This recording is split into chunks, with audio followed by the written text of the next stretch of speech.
I'm really excited to turn it over to our artist, the reason that we're all here.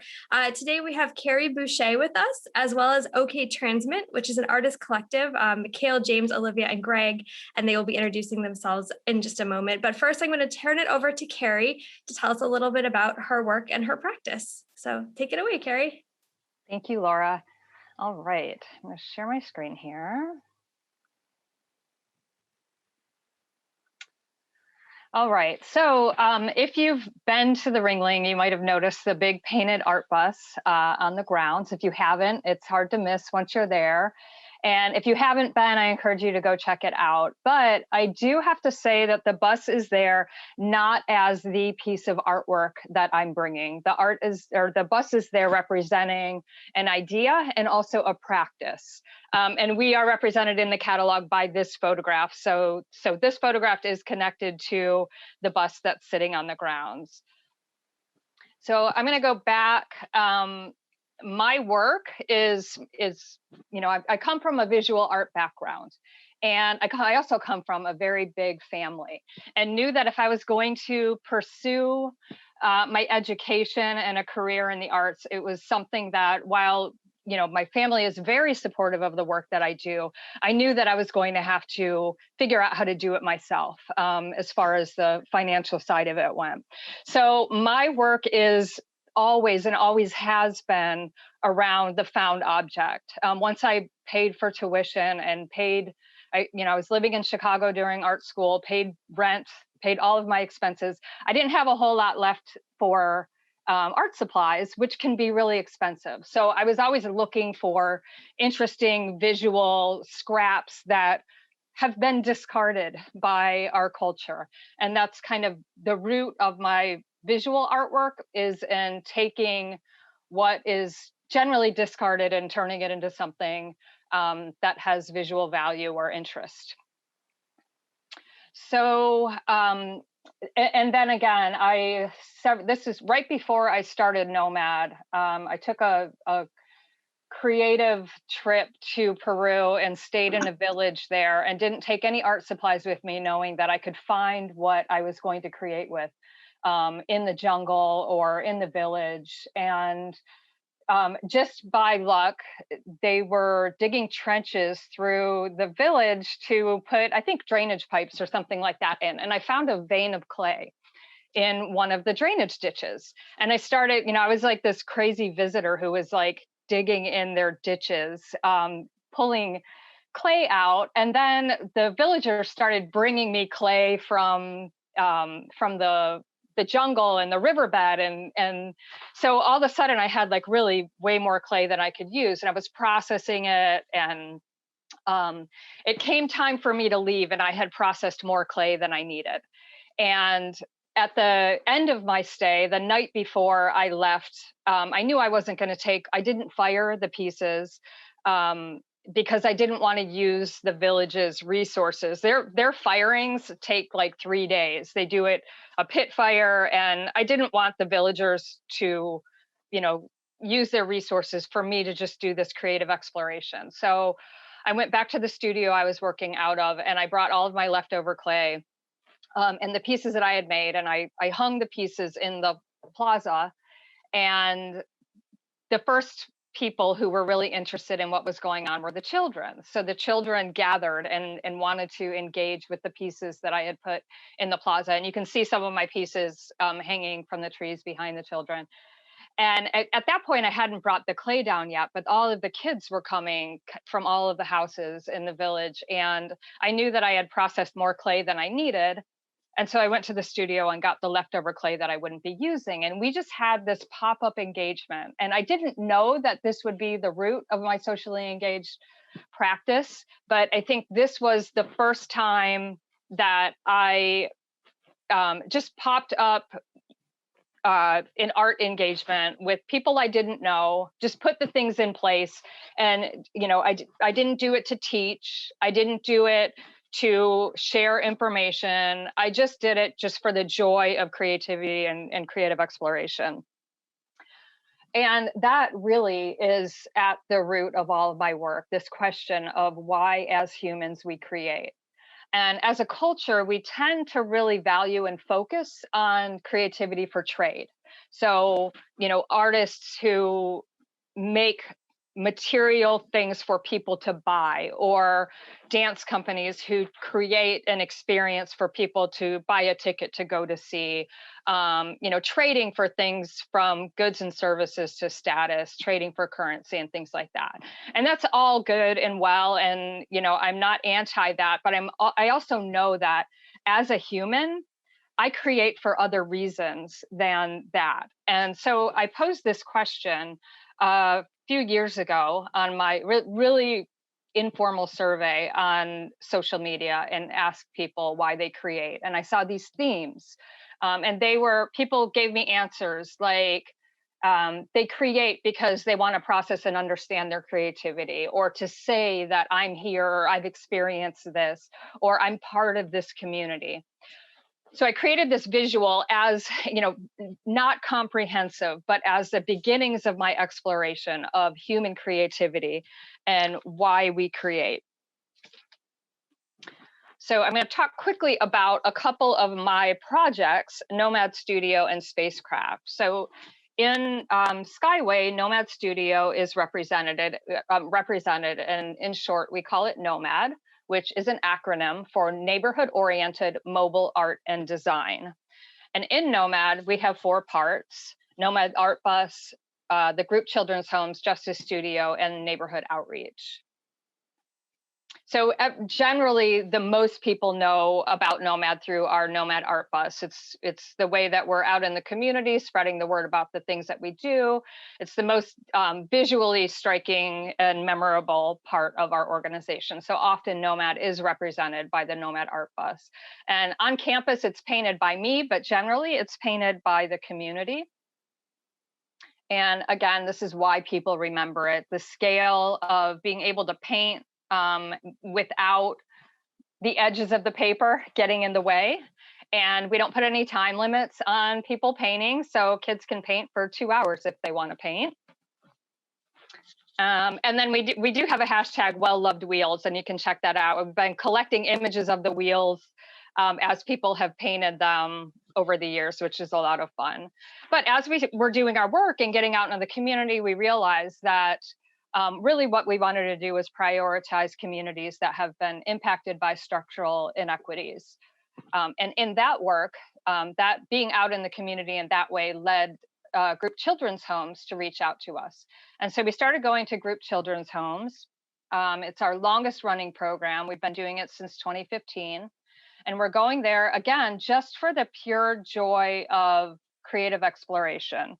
And one of the things that I discovered, kind of being a scrappy young art student, was that the freedom that art gave me to envision a future for myself that wasn't going to be possible unless I did it. And so that's one of the things I like to share with kids, is the idea that you have the freedom to create your future. And going to art school taught me how to dream big, how to execute an idea on budget and on time, and share it with the world. And then there's a lot of overlap between our group homes and our Justice Studio program, which is at the Pinellas Regional Juvenile Detention Center. And when we're in there, we always ask the kids on the left there's a comparison between the art program and the mod, and the mod is where they live during the day, asking them why they come back. And that's one of the questions I always ask them, is it's an optional program and yet they keep returning. And to get teenagers to keep returning to a program is pretty remarkable. So we're always interested in what it is about the program that keeps them coming back. And they also individually and privately share their roses and thorns. They do give us permission to share them. So they write them privately, but I never share them unless we've gotten permission to share them. And neighborhood outreach. And I'm going to try to just buzz through the rest of this really quickly. So neighborhood outreach, generally we're engaging with programs like schools, after-school programs, camps, and children's programs.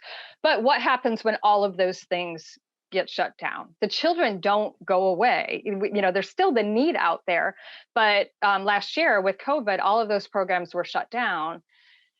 And so what we did is we looked at where our artists live, and the artists who were living in communities that were impacted by structural inequities, we paid them to pop up art camps in their front yards, in parking lots near their houses, in schools and places like that. So we got art out into the community and art programming out into the community, despite the fact that everything else was shut down. And I am going to go back one. This is the team who we've been working with over the past year. I have a much bigger team than this, and then included in this team are my teammates who work with me on spacecraft, and our support team includes Olivia, who is present in this room, and Emily and Avery. And spacecraft is also a project with an acronym: Social Practice Activating Creative Environments.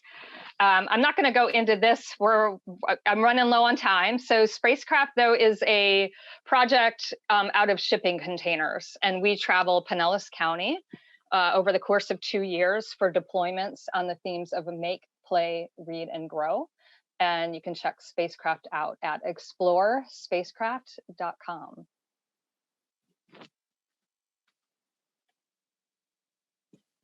Carrie, thank you so much for that whirlwind tour of everything that you do. And I'm sure we're all looking forward to digging in more and hearing more about each of these projects. I think to our audience, we're going to hold questions for the artists until the conversation part. So I'm going to jump right over to OK Transmit and have them introduce themselves and talk a little bit about their work.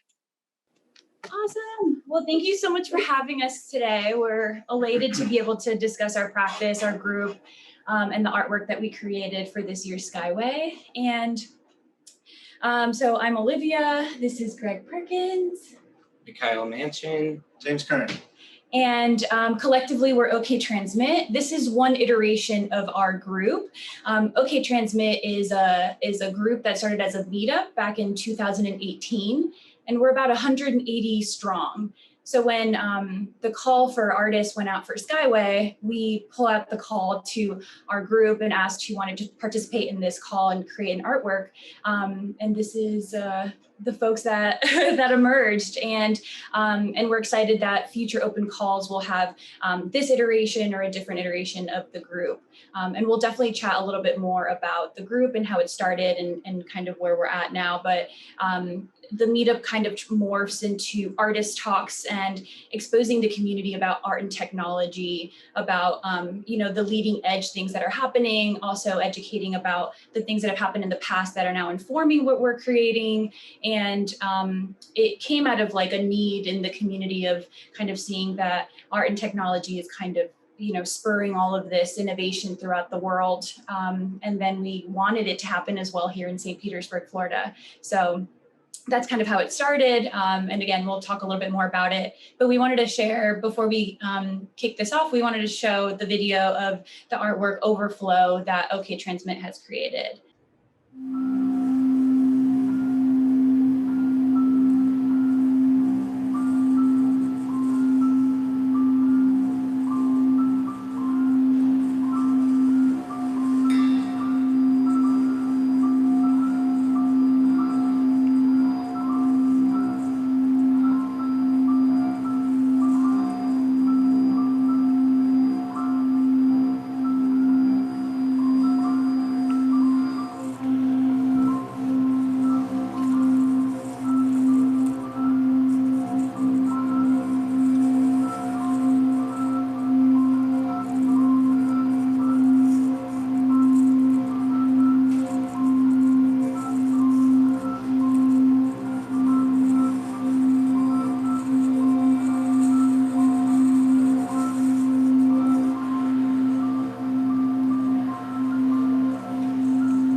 Okay, so that's a snapshot of our piece. Credit to Gregg for making a great video documentation of the work.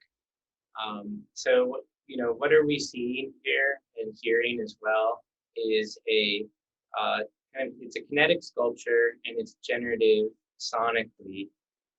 We focus quite literally when the Skyway came we responded to that with sort of literally taking the Skyway Bridge as our kind of topic, and we really liked that topic because it symbolized a lot of things. It was there were a lot of puns as well. It's bridging practices. It's bridging communities, and so we felt that was interesting enough to run with, and we thought of all the ways that we could kind of make an intervention or kind of use this as site-specific material. And so that's what we did, and we did it in a way that could speak to the collective's practice in this iteration of who came together to produce the work. So the piece really involves everything from writing code to building a sculpture to sound and also site specificity and all the sort of conceptual ends to that as well. What it's doing is it's accessing the live camera feeds that the state of Florida maintains on the Skyway Bridge, and we consume that video and we develop code that analyzes the traffic in real time and then generates a soundscape from the flowing traffic on the right-hand and left-hand side of the bridge, northbound and southbound. And that also then influences this sort of abstract representation, sculptural representation of the bridge by sort of pulling on the kind of triangular sections and string, which are kind of raising and lowering based on the amount of traffic at any given time. So it's kind of a living sculpture that is kind of has an indexical relationship to the bridge at any given moment. And it becomes kind of a social practice in a way because all of us, even in going to back and forth from the museum, we all kind of enter into the work at one point or another. So it's kind of interesting that it can sort of have this living embodiment of these connected spaces. So we found that very interesting.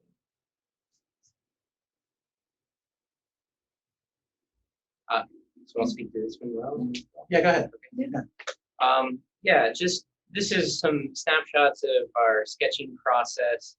OK Transmit really, in discussion with our groups, host a lot of artists who talk about how their practice kind of converges with art, technology, design, science, and coming from many different disciplines. So when we kind of work together as a group, there's a lot of sketching and iterating. We follow, a design process, and we look at a lot of reference material. So in the beginning, that really started out as sketching in sound and sketching on paper, and also what we call hardware sketching or sketching in code. So all these just become materials of our practice, just like wood or metal, code and sound are kind of similar in that vein. So these are just some early sketches of how we wanted to sonify or sort of make an instrument representation of what the bridge was kind of symbolizing, as well as an early render there at the top. There's an image too of what it actually looks like. Oh yeah, and to the top right-hand side of the screen here is a snapshot of what those camera feeds look like on the Skyway Bridge. And there are quite a few, so we also looked through many different sort of views and angles and perspectives until we kind of found one that really served and worked for what we were doing. Yeah. I think I can. Yeah. We'll talk about sound a little later. Okay. Okay. Yeah, right. Awesome. Perfect.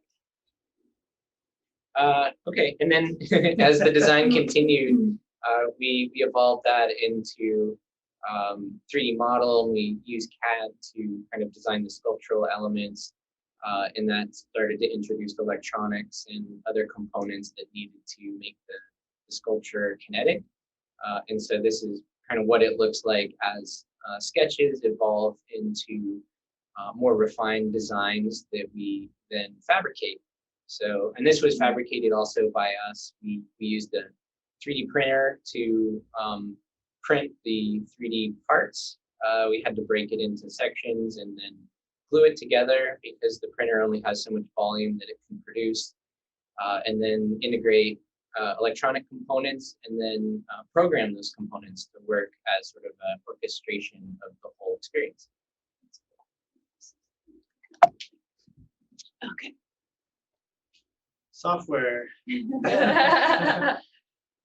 So with this, we chose the visual programming environment processing, which is pretty popular, and it's very easy to use to get up and running. And there are a lot of different third-party libraries that are easily integrated. So for this piece, we chose to use one called OpenCV, which allowed us to discern the cars from the bridge, which is like the trick that we're doing here, is find the cars, or do our best effort to find something that could be a car, draw a line around it, take those coordinates, and then extract that and then scale it up to a much larger canvas. So we're drawing both on the source image and on the projection, right? Yeah, 3D computer vision techniques is what we use for that. And as we extracted that data and drew the boxes around the cars, that became the input for transmitting of that data. So there are a number of things that we do here where we're taking the XY coordinates and sending them to 2 different locations. Sending it to an application that produces the sound, and it has a couple of different effects. It will modulate some effects that make the underlying drone sound darker or brighter, depending on the number of cars that are there, but also triggers the kind of wind chiming piano sounds we hear as cars ascend or descend the span. We also send that data to sculpture, which, depending on the number of cars that are either on the northbound or southbound span, will influence the amount of tension and the height of the 2 triangles. You mind if I add one thing? You should note also in this sketch, you see horizontal lines that run on the left-hand side of the panel. That's where the piano notes are being triggered, the wind chime-like tone. So we created these zones, and then we just sort of erased those lines to have these sort of trigger zones to break up the image more so. And I will commend James, tremendous programming effort here. And it's really, I'm surprised, frankly, having seen these things before, how seamless this works. It's a remarkable, I'm in awe of the programming that goes into the backside of it. Beautiful. And the creative coding as well, right? The visualization of that code. Sonification. Sure. So, my background, first from MFA in multimedia. However, prior to that, I was a musician. I was a big fan of John Cage and found sound. Using the idea of using found sound as music, and there's really no difference between the two. So when it came to talking to these guys about how do you create sounds for, creating a sort of tonality about going over a bridge, I literally took our old car.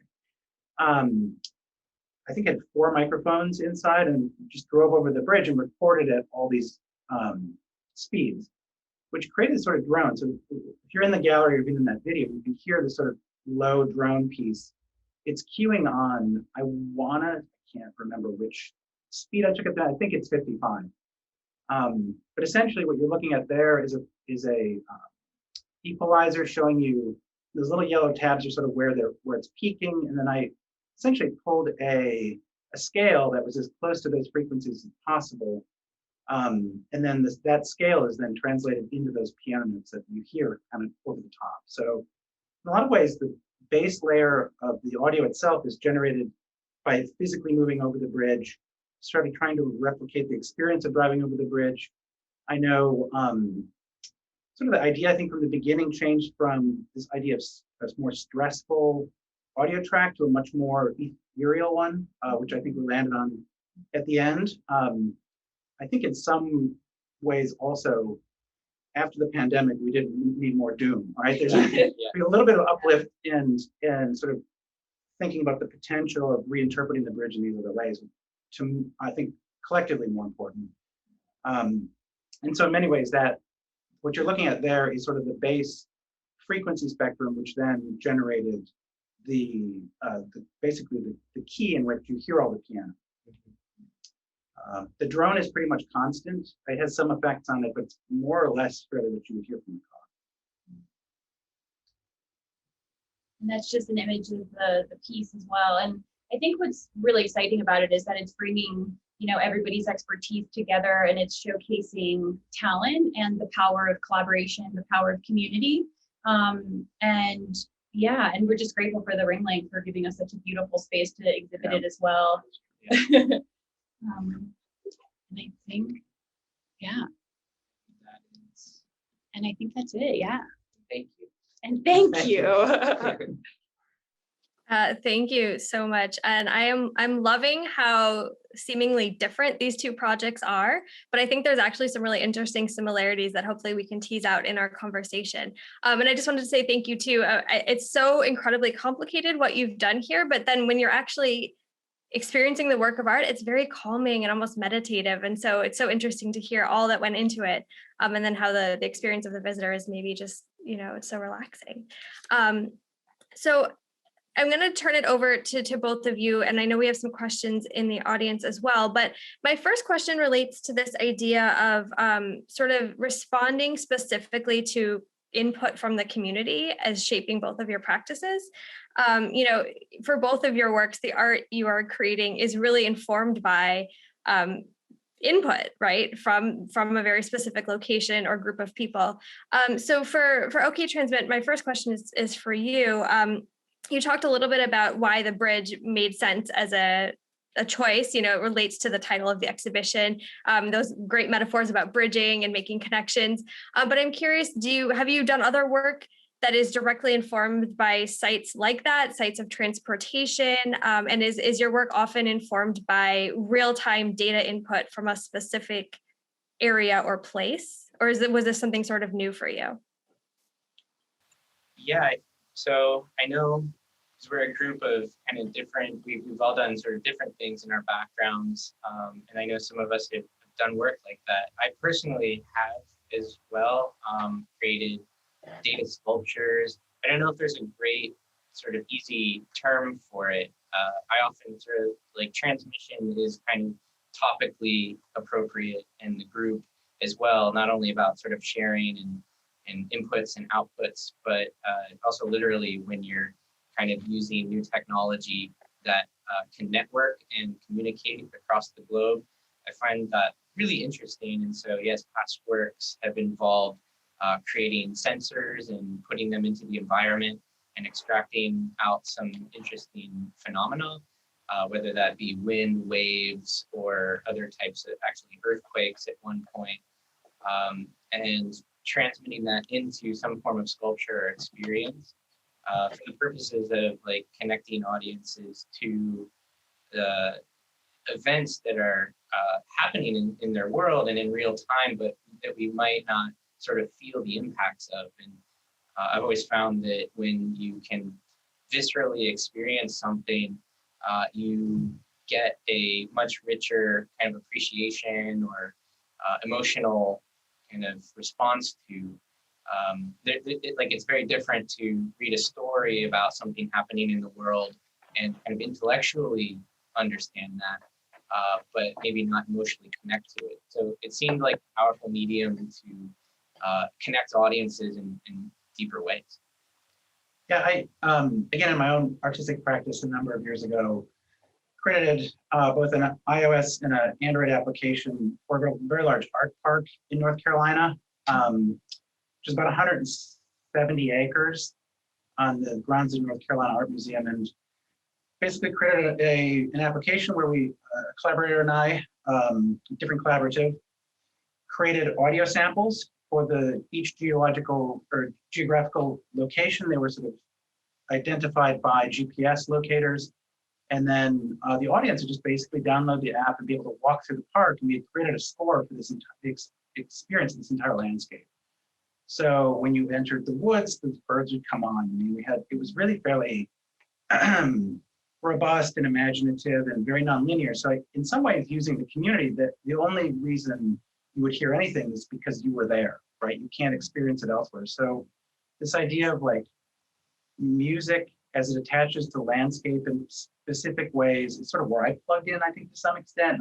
This idea of the indexical relationship in that past work of the individual to the score they're hearing kind of is somehow flipped here, not in some mathematically symmetrical way, but I think there's a sense or spirit of that kind of thing, where we're just sort of taking data from this bridge, sonic data, and then putting it back into this larger conceptual framework, which we could then manipulate into this kind of experience. Again, sort of using cars to activate, right? I think that's kind of what was clearly, I guess that would be the connection point, right? Mm-hmm.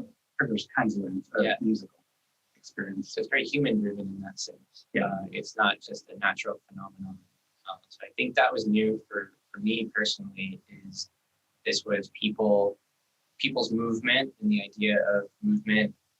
It's very interesting because we spend a lot of energy, moving around this world, and it's kind of poetic. Like, I think we framed it in a very poetic way, because like somehow freedom is attached to movement too, and it just felt, I don't know, and with the pandemic and everything, as we thought more deeply about that, at first we really thought about the tension of the bridge as a tensional structure, and then getting through COVID and all of that, movement became much more important as a topic.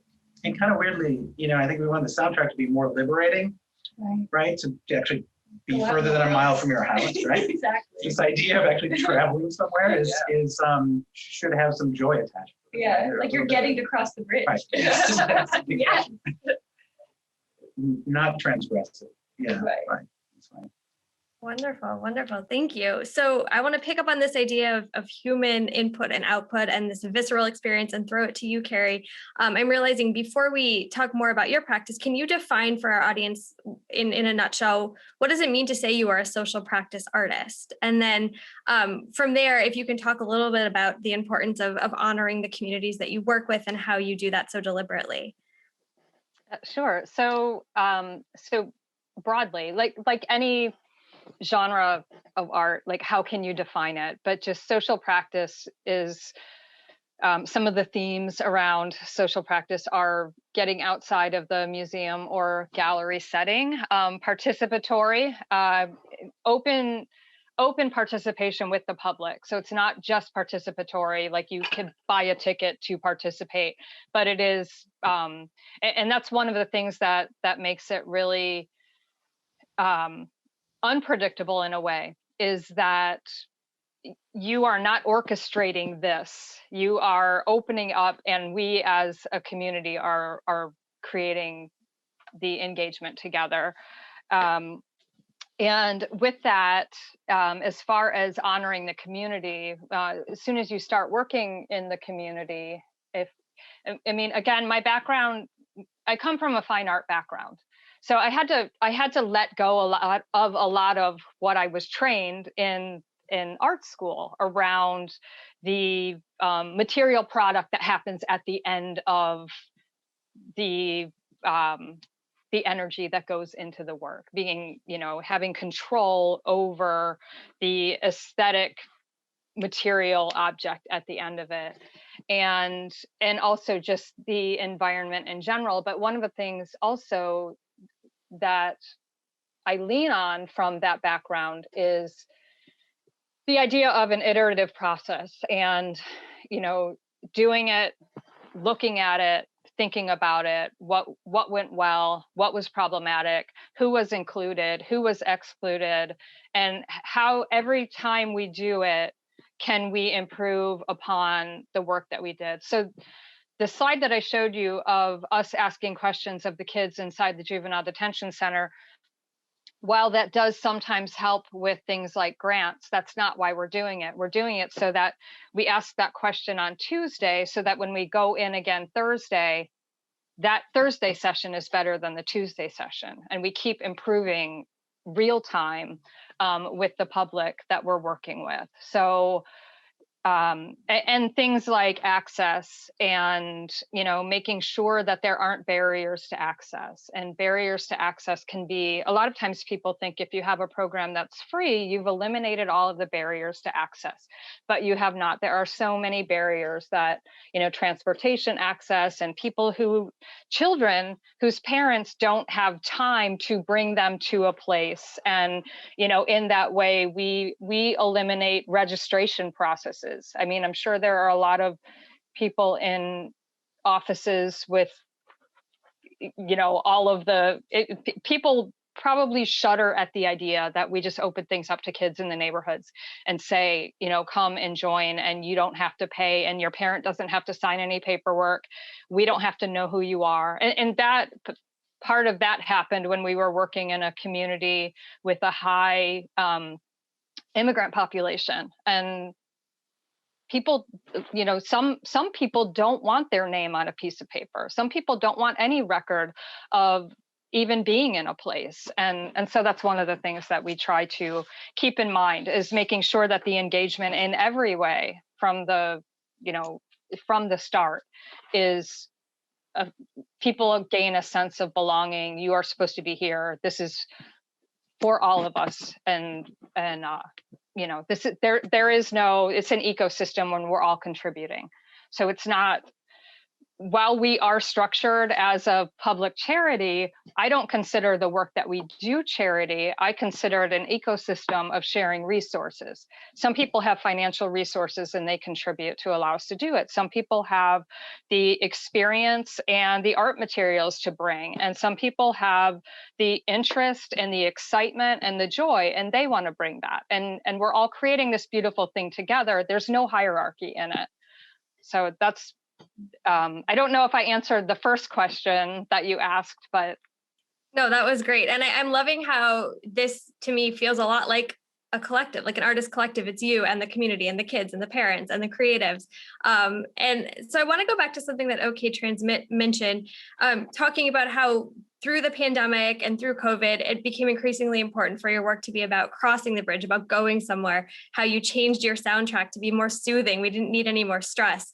So I want to come back to you all in a minute, but Carrie, while I've got you, how did COVID impact your practice, which is so contingent on face-to-face interactions with people in the community? And you alluded to that a bit in your presentation, but can you talk a little bit more about those challenges? Yeah. So like I said, we generally, before COVID, would engage in our neighborhood outreach through other programs, after school programs, youth programs. And then all of that shut down. And we realized that this was a time when the need is greater and the access is less in all ways. We have less access to the folks in the community. They have less access to programming. But how do we solve that? So basically what we did was we took a map. We took a survey of our artists and where they lived. And we took a map that was put out by Policy Link on pockets of poverty in Pinellas County. And we overlaid those two maps and we looked at which artists live closest or in the neighborhoods that are most impacted by poverty. And we hired those artists to pop up the camps in their neighborhood. And part of the reason we did that was to get programming to the families, because we knew that they wouldn't have the resources to look for alternatives. Another reason was because we wanted to make sure that artists who all of a sudden, many of them are gig workers, all of a sudden they have no income. But also we wanted to be mindful of not spreading this virus that, at that time we didn't know how it was being spread. So what we wanted to do, generally, Nomad Art Bus goes out and encourages everybody from everywhere to come and engage. And we did the opposite with the micro camps. We didn't publish where we were having these micro camps.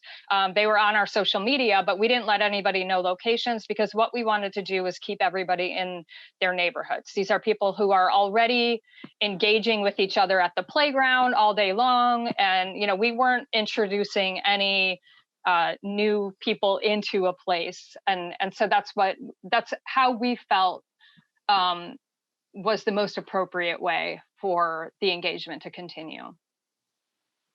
Thank you so much. So going back to OK Transmit, it's kind of the same question for you. How did the pandemic impact your working practice? And I'm also just curious about, how did you go about divvying up who did what? And I know you sort of alluded to your different backgrounds and specialities, but what does it mean to work as a collective? How do you get things done? I know doing things by committee can always be tricky. So how do you do it so successfully?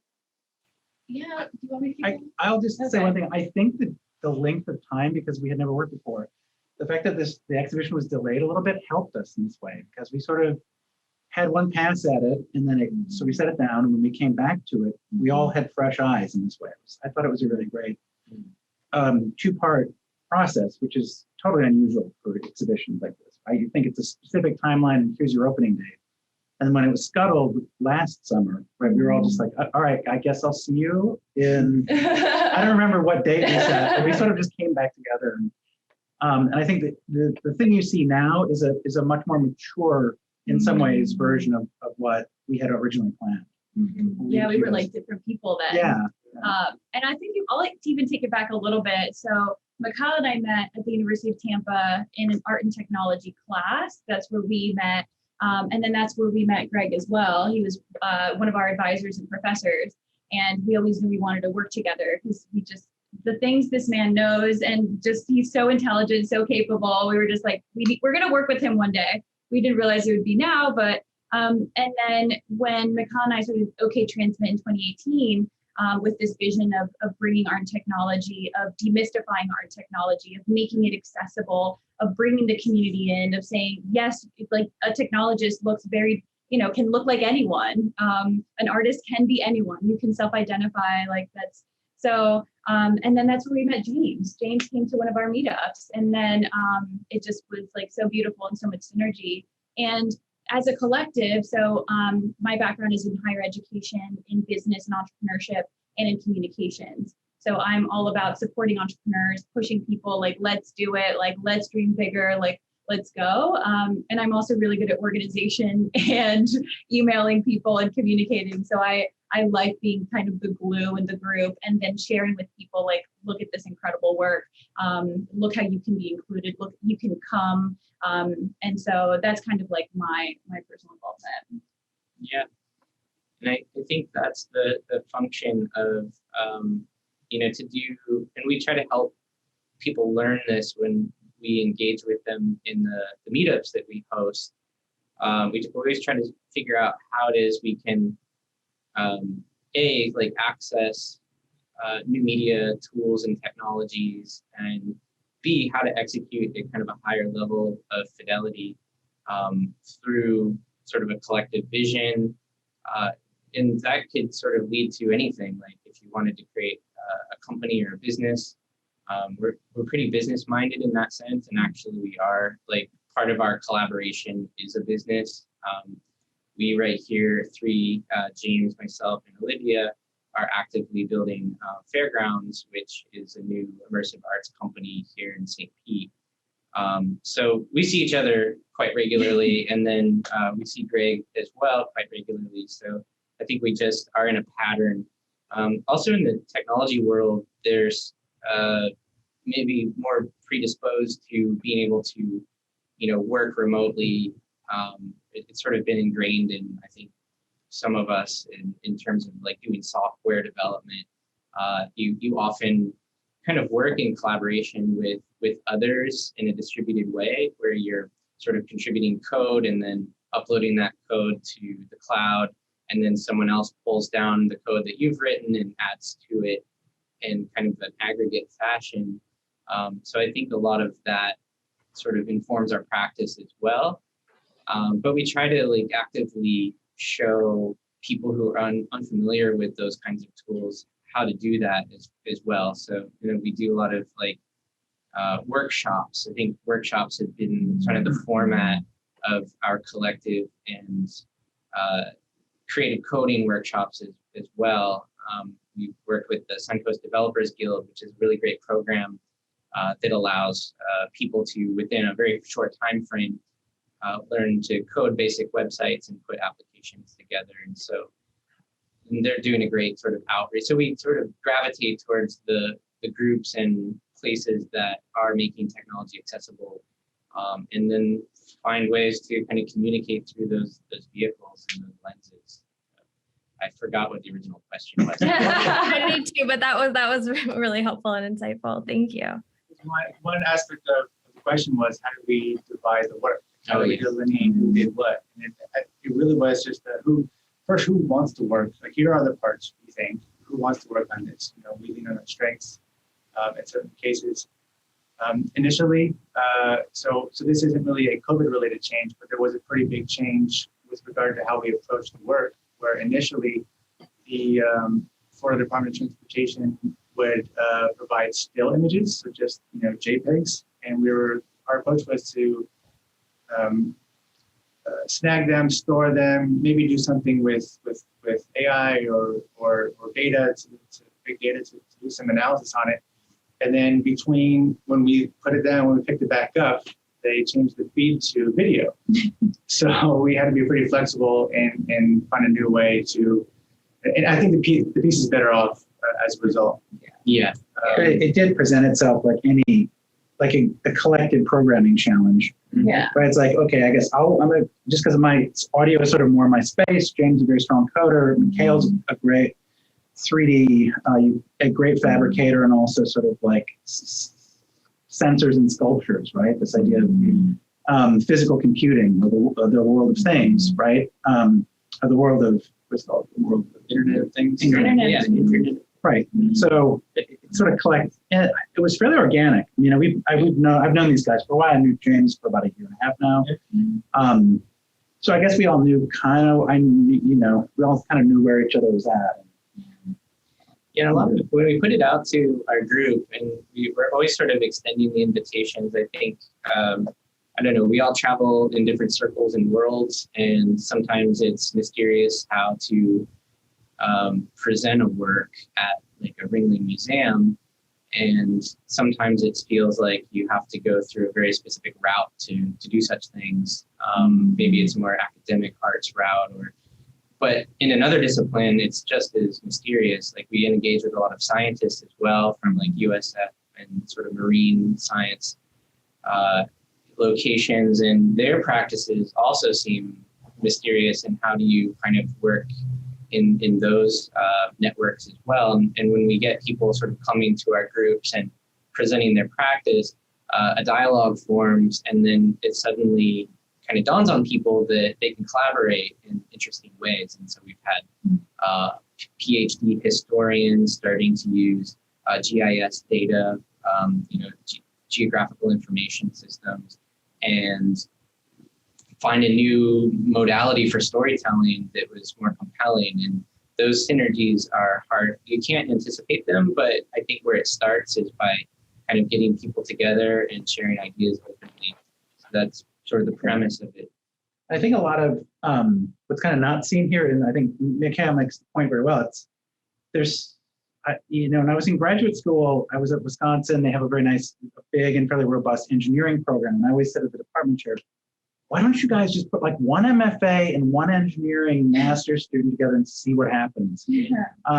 Interestingly, this is kind of what the results are. But, I think science is always in there somewhere, particularly when it comes to the amount of math that goes into so much of this coding and computer vision. When you look at it, it's very much in the middle of creativity and technology are very much in that scientific space. Mm-hmm. Yeah, I'm struck by how both. Oh, sorry. Go ahead, Carrie. I was just going to say, I read this book that was really great for me to read in the beginning of my, organizing, and it's called Reinventing Organization, and it's basically, talks about how you get the best work when everybody's doing what they love doing. When everybody's passionate about their work, you know, you might not be able to say this is what we're going to do, but together we create an even better thing. So that's what it's sounding like to me, and that's very much what the way that I try to you know, run things at Nomad. If you absolutely are passionate about what you're doing and you're working with other people who are, you're going to do some great work. Yeah, I'm so struck by how both of you are really breaking down barriers. You're making your practice so accessible, whether it's art and technology or, you know, democratizing creativity, Carrie. And so I think it's so wonderful to see those intersections. I realize I have not let our audience ask any questions. I've been hogging all of your time and attention. So I want to open it up to them. Audience, if you want to unmute and ask a question or share one via the chat, feel free to do that. And as I'm giving you a moment to sort of get your questions queued up, we did have a question from Ingrid. Carrie, how many buses are there? There is just the one bus right now. And I think that's all I can handle right now. But, you know, we've dreamed about having a bus for, you know, a bus for every different kind of medium or something like that. But right now there's just the one bus, which is our second bus. So if anyone would like to ask a question, Melissa, do you have a question? Yes, I have a question about the bridge piece. Was there any consideration taken for a traffic jam or possibly a freighter being included in the bridge? Or what happens when the bridge is closed? Do the sensors pick up birds or do they just stop working?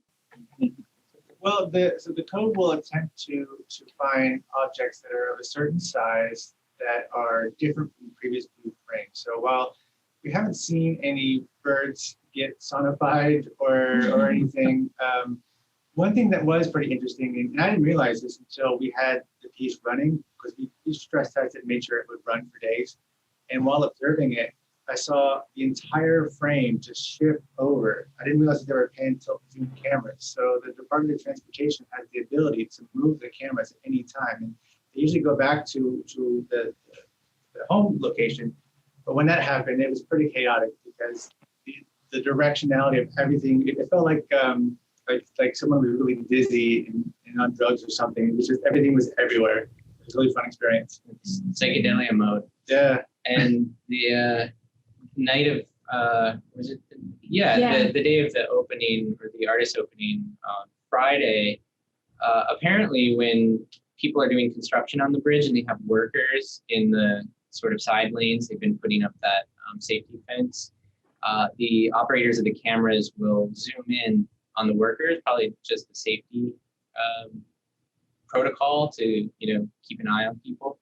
And so they had sort of trained it closely on the workers. And, you know, I think the computer vision code was sort of boxing in the workers and sort of finding them as, you know, additional moving objects on the bridge and triggers to the piece as well. And then the sound was different. So it was a whole different environment of you're just seeing these workers, and then the whole environment shifted. So that was a huge surprise. So in the spirit of how when you collaborate with others, you do sort of relinquish control, and that's interesting. It's really interesting. It also changes between day and night because the types of objects that get picked up with the computer vision algorithm are different. You'll get it focusing on headlights because that's what stands out against the background instead of the cars themselves. And then, you know, this was intentional, but also rush hour looks sounds different from, you know, early morning or late at night. Great question, Melissa. Thank you. I know, Carrie, we had another question in the chat that came through a little bit earlier, is where do you get support for your outreach efforts? So maybe if you want to address that, and then we'll give people an opportunity again if anyone else wants to share questions via the chat or ask them. From anywhere that will, no, we're kind of selective about where our support comes in. Again, just trying to make sure that it's in alignment with what we believe in. Most of our support comes in from individuals. So we are a 501c3. We're a nonprofit, so people can donate to us and get a tax deductible donation if that's what they're interested in. But it is generally individuals who are donating a lot of times, $3, $25, $50, $100 a month. And then we do occasionally get grants from county and foundations and things like that. But most of our work is supported by individuals.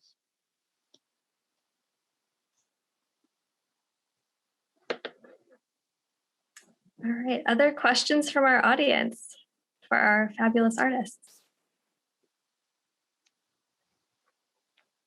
Melissa, do you have another one? Yeah, I have a question for Carrie.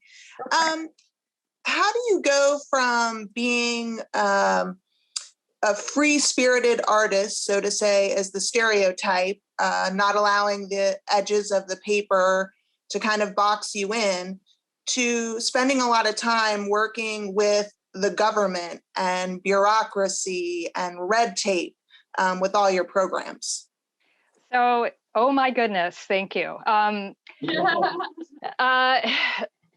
The way that I look at it, okay, so really early on when I was thinking about starting this organization, I went to some institutions. I went to larger entities in the area, and I said, I have this idea, and everybody, now I understand as an organization, when you have your thing going, you have enough on your plate. But I wasn't finding the, something else, something bigger to house it under. So I knew that if it was going to happen, I was going to have to do it. And I don't have a background in business. I was a studio artist my whole life. And I realized that, if there's one thing that I know how to do, it's to execute a piece of artwork. So I look at my organization as my artwork. And with any artwork, with any process, there are the parts of it that you love, and there are the parts of it that you just get through so that you can do the thing. So, as an oil painter, I didn't love cleaning my brushes at the end, but I knew that if I didn't do that, they wouldn't be ready to go the next time I painted. Or I didn't necessarily love wedging my clay or things like that. But that's when I'm in those moments, interfacing with entities that I don't necessarily agree with or that I'm having frustration with. To me, I look at it as like, this is the part of my art practice that is the not so fun part that allows me to do the fun parts. And one day I would really love if Nomad is able to stick around long enough and grow enough that somebody else can be doing the administrative side of things so that I can return to the programming and just hang out with teenagers and do artwork in rooms and things like that. But right now, I'm the person doing that. So. And Carrie, we had a question about will the bus be open on campus? So we were remiss in not sort of sharing about the programming that will be happening during the time of the exhibition. Do you want to provide an overview of that? Yeah, so the bus is on campus and will be there until August 20th, I believe. You can go and look at the bus. We do have a program happening on Family Day, which is August 2nd on a Monday. And we will be doing community bus painting all day on campus on that Monday, August 2nd. So that'll give you the opportunity to engage with the bus more in the way that we generally engage out in the community. The inside of the bus, a lot of people are really curious about the inside of the bus. I might post a picture of it on our social media just to kind of get people, everybody wants to look inside the bus. And what I say is it looks like an art teacher's closet that has experienced many earthquakes. So it's, art supplies everywhere. So the bus itself will not be open, but if you come on Family Day and you kind of give me a little nudge, I might let you run up the stairs and check it out inside. And we should mention too, you will be doing facilitating a micro camp at the Sarasota Housing Authority in one of our Newtown neighborhoods, and that will be happening every Saturday in July. thanks to one of our very generous donors and supporters at the museum. So a lot of really exciting things. I wanted to give space if there were any last questions. I know we're just about at time here, but any last questions or comments for our artists? I think I'll just do a plug for our meetup if I can. Yeah. Everyone to join. If you go to meetup.com/OK Transmit, or you just Google OK Transmit Meetup. We encourage you to, it's free to join, and you can just become a member and stay in tune of all of the different talks that we'll have. We'll have artist talks, and we have some exciting programming to demystify NFTs coming up, which we're very excited about. And we just invite everybody to come and learn with us. So, yeah. All right. Well, with that, I want to thank you all so much. And thank you especially to our artists. Wonderful work. You've got to get out to this exhibition and see. It's incredible. We do have a second artist discussion, same time, same place next week, next Tuesday at 10:30 with 3 new artists. So I hope you'll be able to join us for that. And again, thank you all so much. We really appreciate your time.